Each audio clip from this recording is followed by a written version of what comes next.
In today's video, I'm going to teach you how to create a master content calendar in Asana 5 minutes. First, log into Asana and start fresh with a new project. Give it a clear shared name so everyone knows exactly what it's for, something like Master Content Calendar.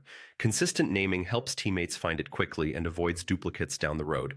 Once the project is created, switch to the calendar view and set it as the default. That way, every time you open the project, you land on a visual month-by-month grid.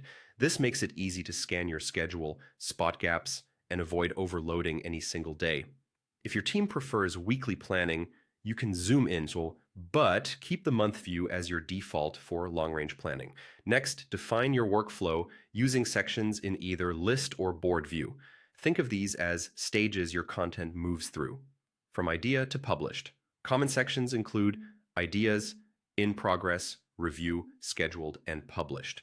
Keep the stages simple and unambiguous so tasks flow smoothly without confusion.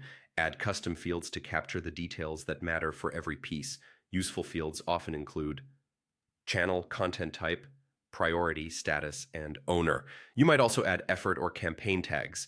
Custom fields give you filterable data and make reporting much more reliable. Create task templates for recurring content types. For example, you can have templates for blog posts, social posts, newsletters, or videos. Preload each template with subtasks, due date offsets, and a checklist for briefs, drafts, design, approvals, and publication. Templates save time and keep your process consistent. Use rules to automate routine handoffs. For instance, when a task moves to review, automatically assign it to the editor and set a due date.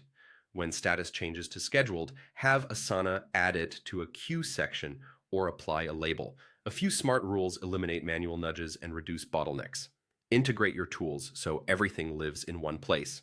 Connect storage like Google Drive to attach briefs, drafts, and final files directly to the task. If you schedule content with a tool like Buffer, link the scheduling record in the task description. Clear attachments and links prevent hunting for assets at the last minute.